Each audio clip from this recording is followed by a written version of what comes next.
What's good, people? Raj Elevate here. Welcome to the Elevated Audio Podcast, our fourth episode. This is my co-host, Chris Audio. How you and doing?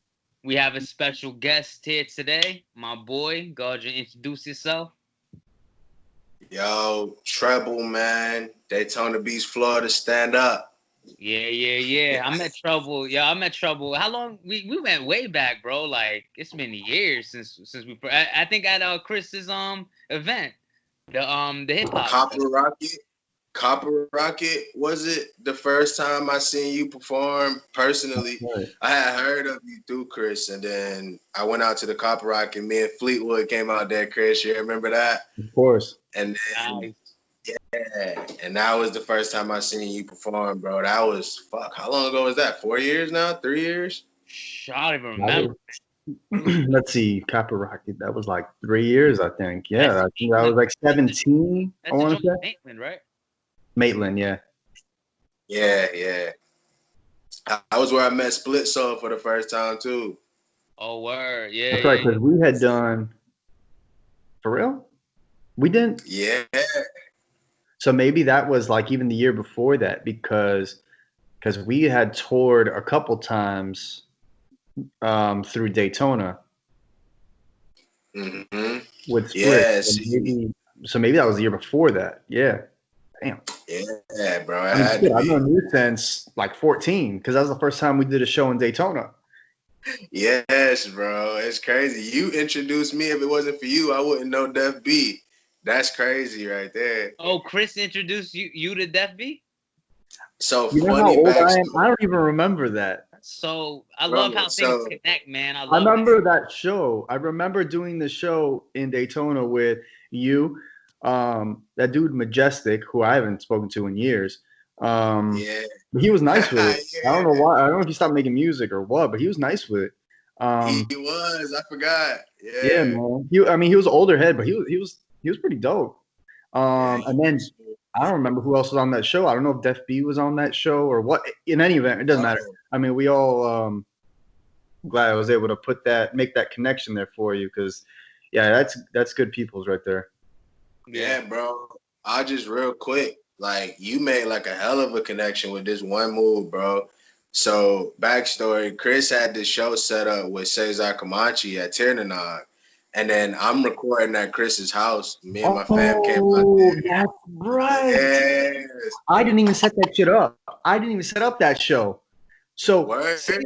I didn't set up the show at Tir Nanog with Cesar. I brought him to Orlando, Caboose Bar, and I think Def B was booking him in Daytona, and I think Cesar asked me if I knew any artists in Daytona. So he was like, "Yeah, if you know anyone, reach out to Def B, um, and yeah, and let him know." So I reached out to him, I believe, and gave him your contact information, something like that. But as a side note, shout out to Cesar Comanche, Justice League. Yes, Cesar, Yeah. the OG, man. Peoples. Yeah, man. And I linked up with Def B through Sean Shakespeare. Cause Okay. Treble, when I had moved out to I moved to Ormond Beach out there by you guys by Daytona or whatever. So I let Shakespeare and I was like, bro, I'm out here. I don't know any hip hop heads. I don't know any venues, anything going on. And this man linked me with Def B, who's that guy out there. You know what I'm saying? Yeah. Def B's that dude out there. So like from there, turning on, linked up with y'all. Then it was just like, we always vibe anyway. You know what I'm saying? So Yeah, for and my sure. niggas, my hip hop family out here, bro. So it's just like I just love how things come together, man, and everything just like the universe just connects everything, bro. Right the way it should be, yo. Facts. Yeah, it does, bro. Yeah, it does. That's Yeah, kind of crazy though. You think about that, like all that, just like one little relationship or whatever, and then you make one connection, another connection, just it's wild. yeah, You know. especially And it all built to this one Exactly. moment right here. yeah, it all led to this moment right here, man. It's beautiful, beautiful. But like, Yeah. so y'all want to get into the topic, man?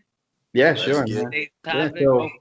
you want So to bring it up, or how do you want it? Yeah. Go ahead. Go ahead. yeah. So basically today's topic is people or not just people and albums that are considered the greatest of all times, which we feel personally that that's given that title too easily, and it shouldn't have that title, at least not yet. So I'll start off. My guy, I picked the artist, which this dude, I think he's dope, and his messages there, he resonates with a lot of people. But people call him the GOAT, and I just do not see that. J. Cole. J. Cole. I think he's dope. Chris is shaking his head like, nah. He's your favorite. Yeah. See, I love J. Cole, so I'll I'm really my opinion on it, probably. Yeah. But do you consider him the GOAT? No. And see, I guess we have this issue because, like, when we talk about GOAT now, a lot of the younger generations, they have this realization that they can't put this person on the same level as somebody like a 3 Stacks or something like that, or a Tupac or Biggie. So they say he's the GOAT of this generation.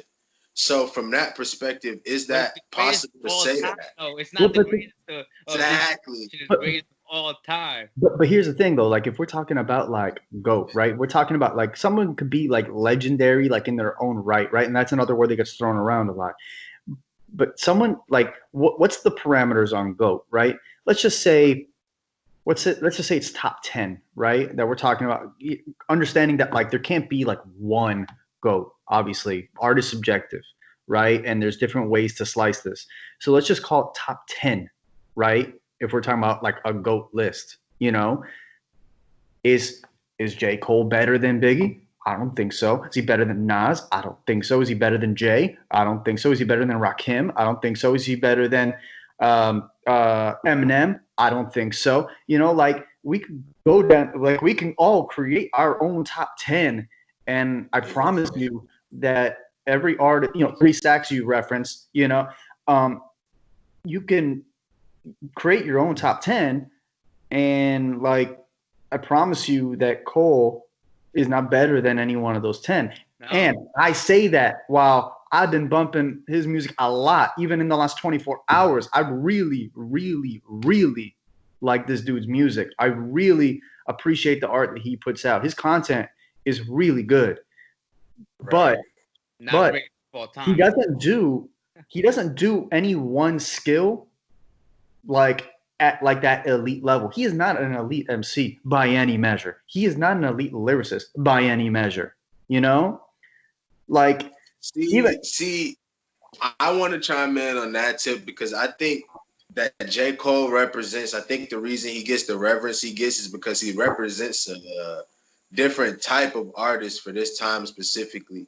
Like, his relevance doesn't necessarily come from his witty wordplay. Now, and his newer track, one of them, I'm not even going to sit here and act like I remember the exact name, but one of the last 2 that he just dropped the other day, his wordplay was pretty sick with it. But overall, that's not really his forte. His forte is more realness, dropping things that are relevant for the current times, things that kind of like resonate with the current energy or frequencies that are going on at the time.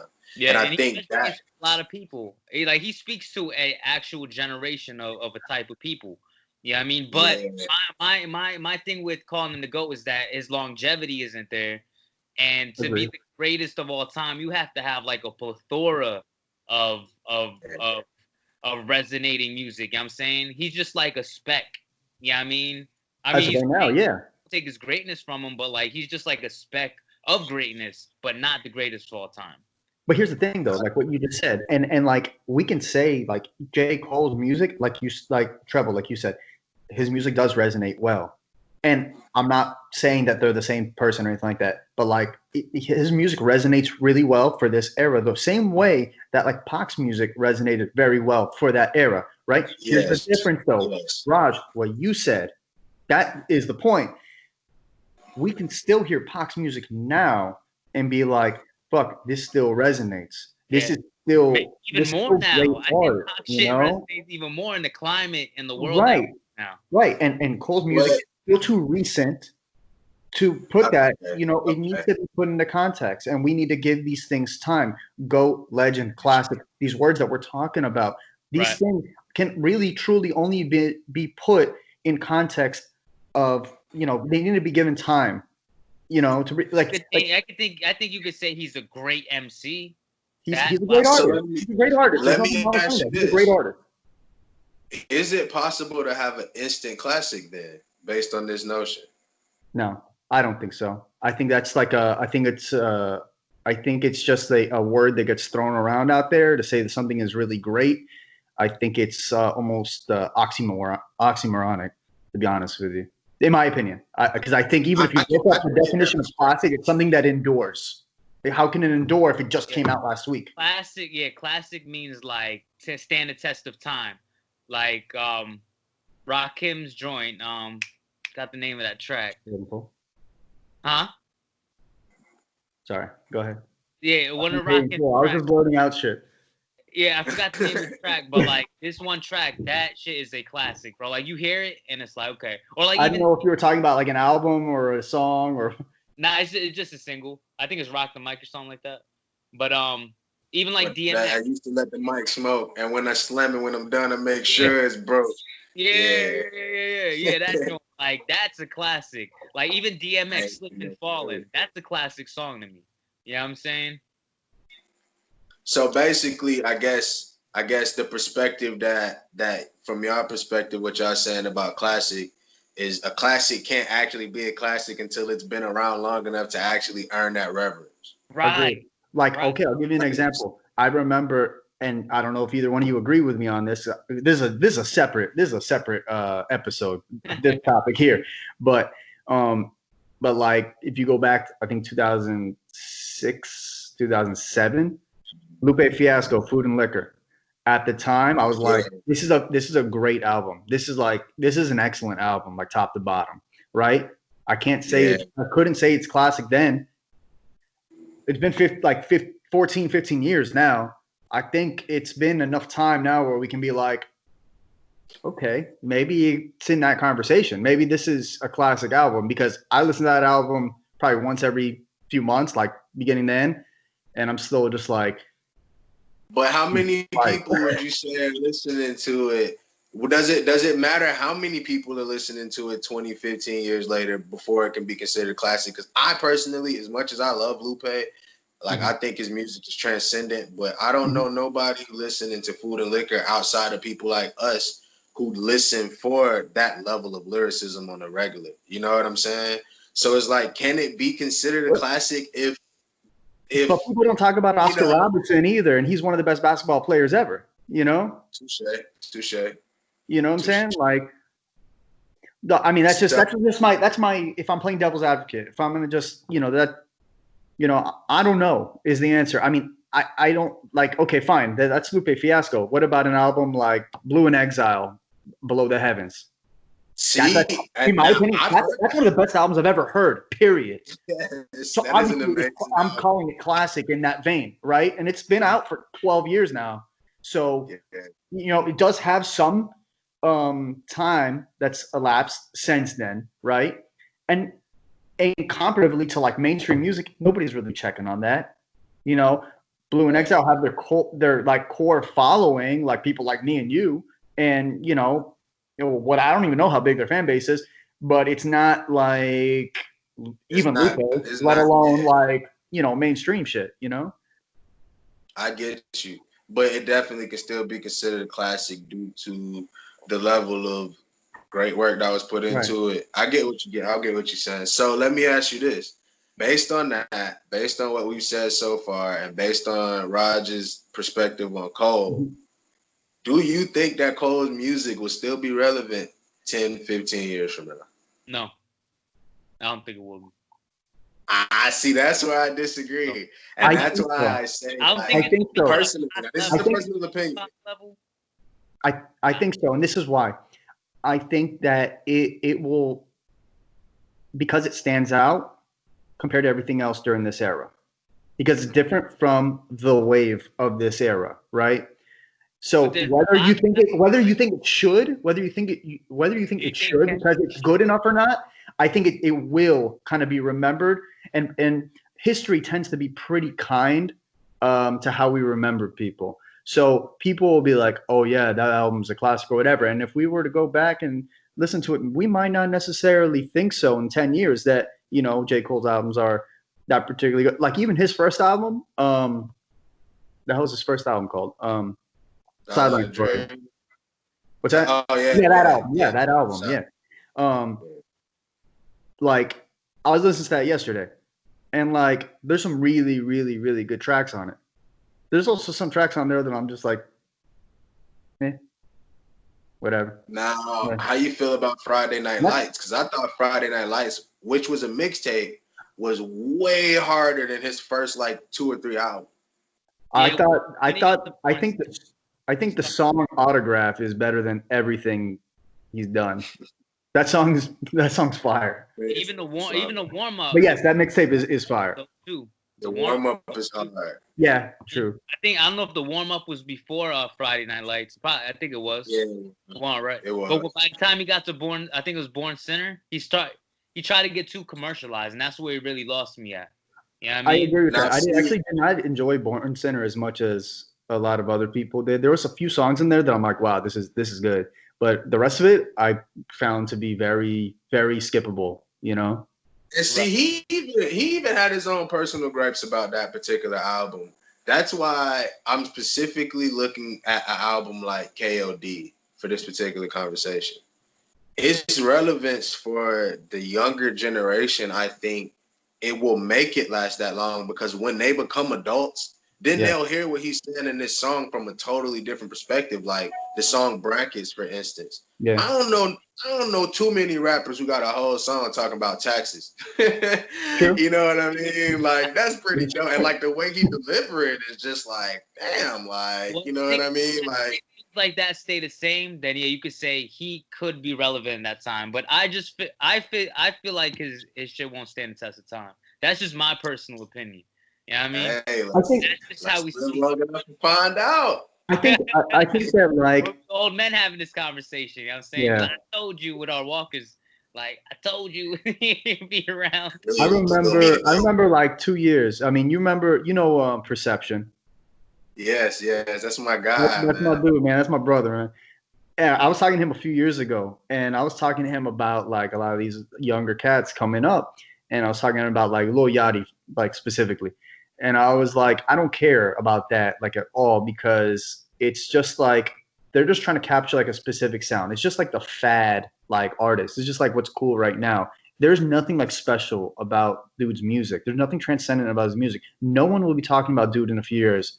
And he was like, I don't know. I mean, I know a lot of people who really, really like his music or whatever. I'm like, it's just a wave. Like, and I don't know. From my ear, like, I don't see anyone like talking about dude now. Maybe I'm wrong. You talking about Lil Yachty, right? Yeah. Yeah. I mean, no one's really talking about him like that right now. And that's my point is that like, if you are just part of like a wave, you're just trying to capture a certain sound of like whatever's cool, whether it's on purpose or not. If you just fall into like a certain pocket of like a certain era, just like that's the sound of the era, there's very little that you're doing to stand out and be transcendent. The think about like when Kanye came out, nothing sounded like that at all. And that makes him like memorable right off there. On top of the fact that he's a super talented dude, and has put out great music. Beyond that, like the timing couldn't have been better. Chris is voting for. I don't know. Kanye. Nah, man. He inspired me. I'm running shit. Yo, oh man, this dude said Harriet Tubman did not free any slaves. I see. Nah. You know me, bro. I'm not gonna ever judge some shit until I hear the full thing. And I heard the full thing. And Kanye is one of those people you have to expect him to say something that's like, fuck, here you go, bro. In the middle of the overall message that he's trying to relay. Like, everybody knows somebody like that where you're like, what he's saying may not be wrong, but it's the way he delivering it that fuck up the message. But what he ultimately said was, though, she led us to more slavery in a sense. we don't own anything still. All of the stuff that we spend the majority of our money on is ran by people that we don't know their faces, we don't know their names. We just know their corporations. We just know the presidents, the CEOs of their companies, but we don't know the people who actually keep us he know afloat. that? Like, how does he know that? You know what I'm He saying? would know more than anybody. You wouldn't think he's married to Kim Kardashian. About Harriet Tubman? No. See, you gotta think though. Like from a he standpoint of knows more than like, anybody the purpose of clickbait. Like you don't think he plans to say the craziest shit possible to make you click on this damn shit just so he can put something like that in it? Like honestly, he is the greatest publicity stunt in the history of the world. Yeah. come on, bro. Like he's the king publicity. Like he knows what to do to get publicity, bro. And you can't like regardless of how you feel about him. If Kanye ever in his history felt like the spotlight wasn't on him, he knew exactly what the fuck to do to get that shit right back on him, regardless of if it's in a good way or a bad way. So you have to take that into consideration when you're looking at the shit he's saying. That's why I took it upon myself to go man. find. Like, you know how many people look up to Harriet Tubman? Like, she's considered like. I'm not condoning the statement. Let's not. A foundation of freedom, like a pinnacle of freedom. When you say shit like that, it's like, come on, bro. Really? Right. Now, really? I agree that that's not the way. That shouldn't even been in the message. That shouldn't even been a part of the message. But I get what he was saying ultimately. And that's the hard part that we have to kind of like Da Vinci, who was on one of the other shows. I think it was episode 2, and he was talking about just the way that we view things and like separating emotion from fact is really, really, really hard. So it's like, yeah, like somebody might say something about your mom that you really like, dude, I'm gonna knock your fucking teeth out. You say that again, but it might be true. You know, and it's like you don't want to accept it. You might not want to hear it, but it might be factual. So just because it hurts your feelings, just because it doesn't, and I'm not necessarily saying that about this Harriet Tubman situation to a degree, to the full extent. I'm not necessarily backing that when I'm saying this, but I'm saying that overall, in general, we tend to get more emotional than logical. Whenever emotions are high, logic is low. And we look at something like the Harriet Tubman statement and we get so mad about that statement that we miss the fact that this dude starts spilling the beans on the people who are really running the scenes behind closed doors. What is he spill the beans on? But you're right though, because the news outlet or website or whatever is going to take that one little quote and that's going to be the headline, right? Kanye said this, and like he doesn't need to say shit like that. People are not going to read the article. He's Kanye West. He doesn't need to say shit like that. If he didn't say that statement, would we be talking about him right now? No. Probably. No. Yeah. You know why? Because he would have said something else. What I said was a segue into it, right? What I said was a segue into it. But like, there's plenty of things to talk to Kanye about him. Like, he could possibly be considered one of the topics for the GOAT conversation. He could have came up that way too. You know what I mean?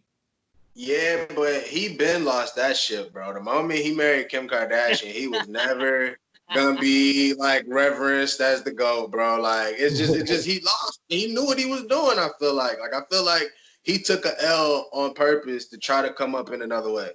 And I feel like he did lose shit along the way. I feel like he did sacrifice shit along the way. Like, I'm not one of those people who gonna it's not black or white. You know what I mean? Like, there's a lot of gray area. Like, I feel like ultimately, though, he's gotten to that point to where he can't live with the sacrifices that he has made. And now he's trying to do what he can to try to pull at least somebody eyelids open. Like, I seen another interview with him recently where he was talking about these ugly ass Yeezy slides that he producing. And everybody was talking about how ugly the slides were. One of the reporters asked him about the design of the slides. He looks at the reporter, doesn't answer the question, and goes, "They don't want us to own land." That is the one thing that they cannot take away from us, land. They want us to spend so much money on materialistic things like jewelry and this and that and this and that, but they don't want us to own land. If my people started coming together to own land, we would be in a much better position. He's not in a position to say, and he goes on to say, I'm only saying this right now because I know I'm in front of all of you and I won't get killed. He says this stuff like you can't knock the fact that he says this stuff, man. You got to give it some kind of reverence because we've seen how many of our legends have been killed when they have not done weird stuff. When they Agreed. just I completely fought the system. I just think that a lot of things that he says, I think if he used his platform, someone as famous as he is, if he opens his mouth, somebody is listening. If he turns on a microphone, somebody's listening. And that, you know, that's good and it's bad because if you say something like outlandish, people are going to blow it up. But at the same time, if you're trying to say something good and constructive and illuminating, you know, someone's listening, you know, and that's a good thing. The problem is like he doesn't have tact. No. He doesn't know how to just like how to, you know, how to make it easy for someone who might disagree with him. And I'm not even saying I disagree with a lot of shit that he says or what he's trying to get at. But if someone who's like vehemently like on the other side of what he's saying, he's not going to be like, oh, I kind of see what you're saying. Because they just see a crazy dude, you know? Yeah. Yeah. He's a poor messenger for the shit that he's saying. I'm not saying totally he have intentions on waking people up or like his heart's not in the right place. I'm not saying no. I'm just his approach. I just don't agree with his approach. Yes, exactly. Doing He's more being more tactful about it. You know, there's a way to like tell people things without it being like so like, oh, what the fuck? Like, I think that's our problem again, though. As a people, it is our job to carry a conversation. He may not be the motherfucker to tell it in the right way, but he may be the person to start the conversation that now the right person should be able to pick it up and carry it into the light that it's supposed to be. I think too many times we put too much pressure on certain people to be people they're not. Kanye has never been a motherfucker I would ever trust to go anywhere and say the right shit at the right time. Like before he went crazy, he was like that. So you're not going to invite him to your wedding? Exactly. No, I'm Jay-Z understands. He's like, Kanye gonna get up there and be like, so this one time in LA, I know I wasn't supposed to say this at your party, Jay, but I know you're getting married. I'm gonna let you finish in a minute.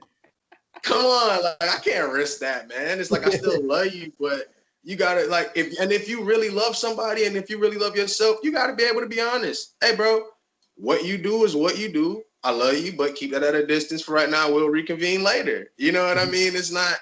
Kanye has also always been very emotional. We can't deny that. That's been a part of his trend, his thing. So you can't expect somebody to show signs like that, very flamboyant, always flip out the mouth. The moment they took the wire out of his mouth, Kanye has something to say. And expect him to now have tact.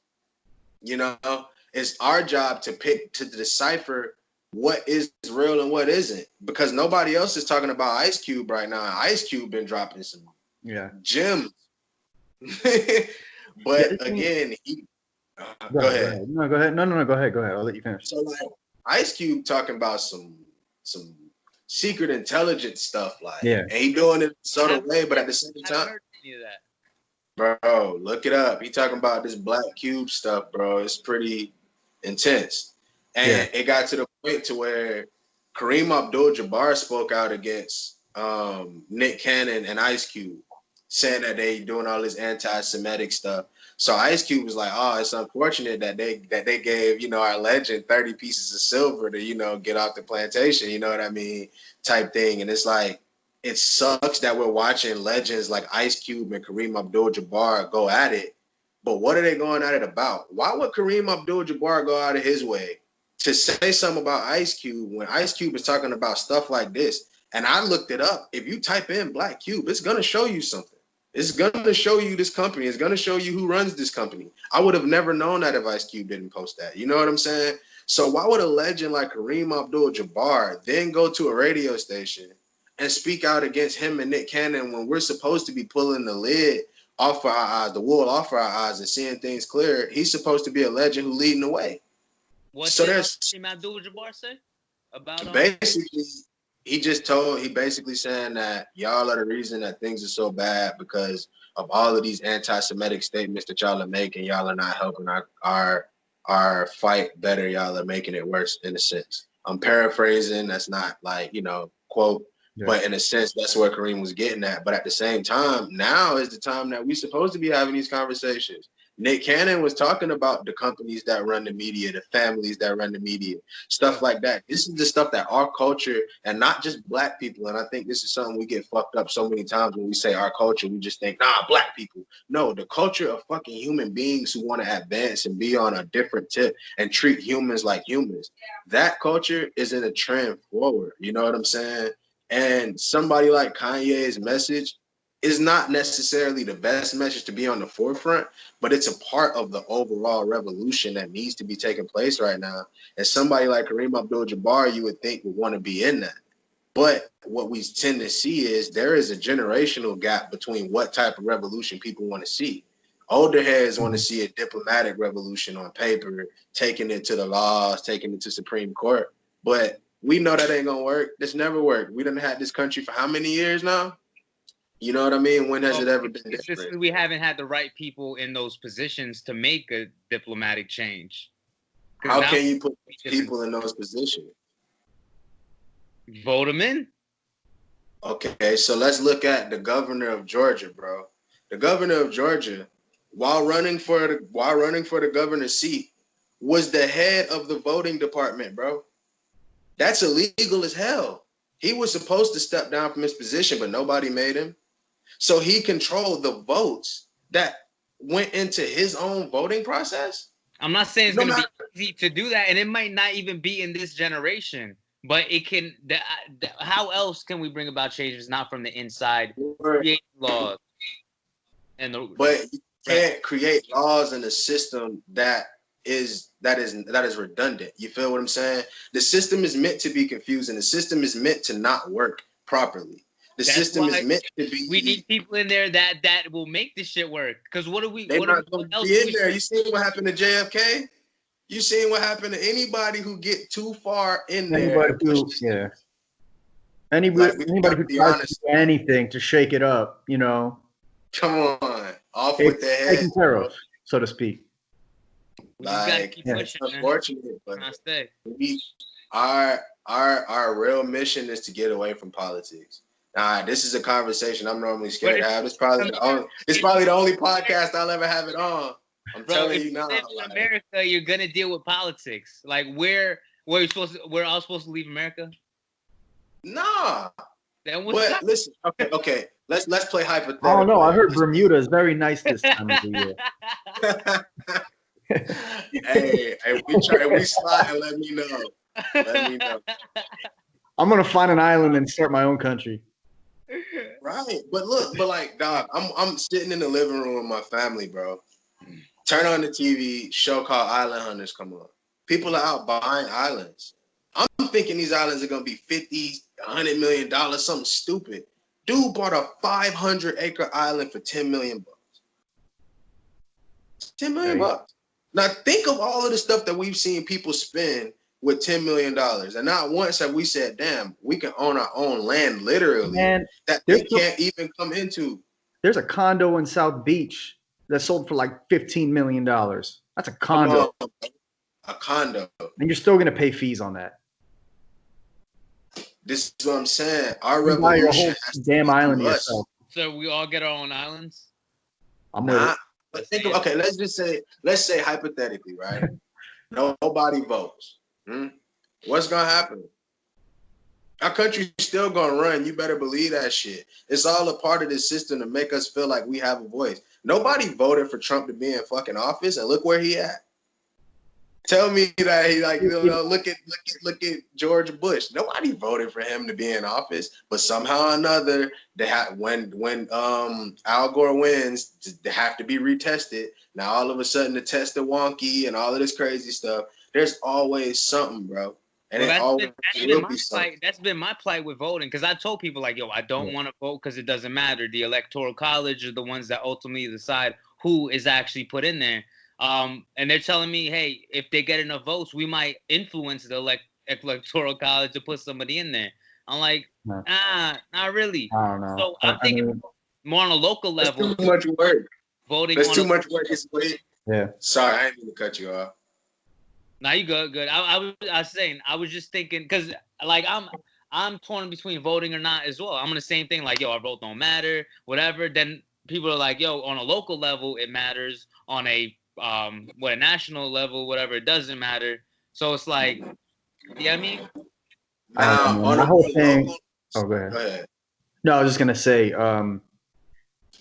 I don't usually vote, and I'll get comments like, people something have for your vote. people have fought for your right to vote and protect your right to vote and blah blah blah. So you should, you need to go vote. I'm like, no, no, they did not fight so that I can go vote. They fight so that I can make the decision for myself, whether I Exactly. want to. That's the difference. Then what's the if someone's fighting for my freedoms, then what's the freedom if I'm forced to go vote? You know?